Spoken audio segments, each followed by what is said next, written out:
سوف نتحدث اليوم عن أجمل الطيور شكلاً ومحببة لدى الكثير، كناري لانكشاير.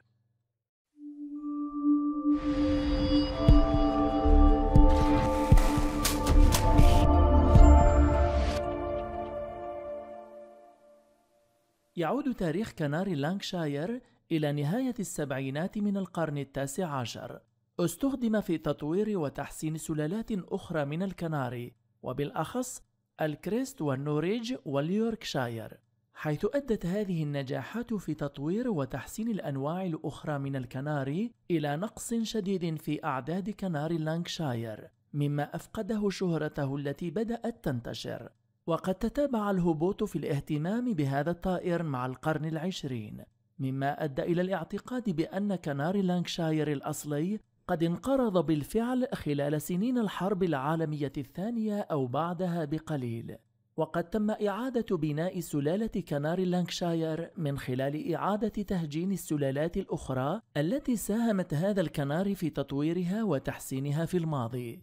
أما بالنسبة لمواصفاته، فيعتبر كناري لانكشاير هو الأكثر طولاً بين جميع أنواع الكناري الإنجليزي، حيث أن الهدف هو إنتاج طائر بطول 23 سنتيمتراً على الأقل، ولو أنه يوجد اليوم من كناري لانكشاير ما يتعدى 25 سنتيمتراً. كناري لانكشاير طيور جريئة في نظرتها ومنتصبة في وقفتها، إذ أنها لا ينبغي أن تنحني للأمام في وقوفها على المجاثم، وتبقى منتصبة بزاوية تتعدى 60 درجة. يوجد اللانكشاير في شكلين، المتوج ويسمى كوبي، والغير متوج ويسمى بلين هيد، وكلاهما يمثل جزءا لا يتجزأ من السلالة. يجب أن يكون كناري لانكشاير ذو لون أحادي، الأصفر، برتقالي أو الأبيض فقط. أما عن إنتاج هذا الطائر الرائع فليس في ذلك أي صعوبة عكس ما يعتقد البعض، ولكنه ليس بالضرورة سهل الإنتاج للدرجة التي نعرفها في طيور الكناري العادية والصغيرة في حجمها. يمكن التعامل مع كناري لانكشاير من ناحية الإنتاج بالطرق العادية، مع الأخذ بعين الاعتبار اختلاف الحجم وبالأخص الطول. في السابق استخدم المربون طيورا حاضنة للتكفل بحضن البيض وتغذية الفراخ، وذلك لزعمهم أن أنثى كناري لانكشاير تميل إلى الكسل من هذه الناحية، وقد كانوا يقومون بتوزيع البيض بين عدة طيور لتوفير أكبر قدر ممكن من التغذية للفراخ، نظرا لكبر حجم الفراخ والحاجة إلى نموها إلى الحجم المثالي. ولكن هذه الفكرة قد تغيرت بعد أن نجح الكثيرون في إنتاج اللانكشاير بالطرق العادية، واتضح أن أنثى اللانكشاير ما هي إلا طائر حنون كغيره من الطيور. أما بالنسبة لتزاوج اللانكشاير، مثله كمثل كل أنواع الكناري التي يوجد منها المقنبر وغير المقنبر، أي المتوج وغير المتوج، فإنه يتوجب تزويج الطائر المتوج مع غير المتوج، وذلك تلافيا للمشاكل الوراثية، حيث أنه يؤدي إلى موت الفراخ في البيض. بعض الأمثلة: بلين هيد مع بلين هيد يعطينا 100% بلين هيد. بلين هيد مع المتوج يعطينا 50% من بلين هيد و50% من المتوج. متوج مع المتوج يعطينا 25% من بلين هيد و50% متوج، مع 25% فراخ ميتة في البيضة. ويمكنكم أيضا مشاهدة فيديو أو مقال بعنوان العوامل القاتلة في إنتاج الكناري.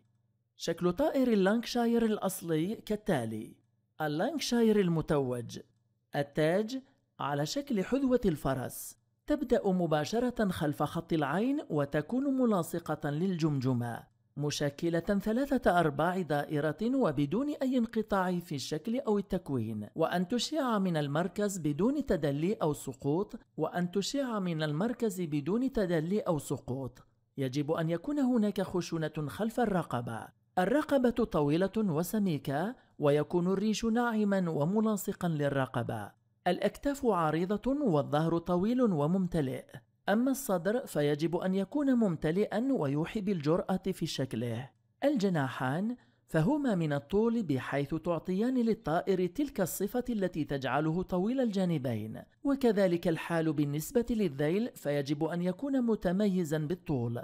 عند العرض يقف اللانكشاير مرتاحا منتصبا يزهو بشكله، غير مرتاب أو خجول، ولا يقف ملاصقا للمجثم، ويجب ألا يوحي شكله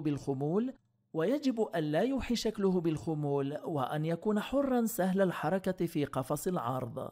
أما الأرجل فتكون من الطول ما يناسب حجم الطائر، يجب أن يقف الطائر منتصبا وبذيل متدلي نوعا ما، مما يعطي شكلا مقوسا بدرجة خفيفة من المنقار إلى طرف الذيل.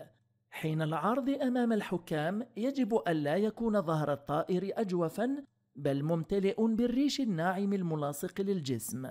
اللانكشاير غير المتوج، فهي مطابقة للطائر المتوج فيما عدا الرأس، والذي يجب أن يكون عريض وطويل نوعا ما، مع حواجب واضحة ونازلة قليلا كأن لها رموش. وريش الرأس يتميز بالكثرة والنعومة، وغير مدسوس في الرقبة أو مرفوع من خلف العين.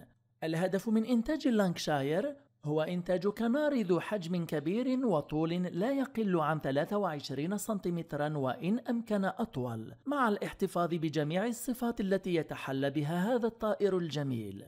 معايير نظام المعارض: الرأس 30 نقطة، الطول 25 نقطة، الوقفة على المجثم 15 نقطة، الرقبة 10 نقاط، الجسم والريش والأرجل 10 نقاط، النشاط والانطباع العام 10 نقاط.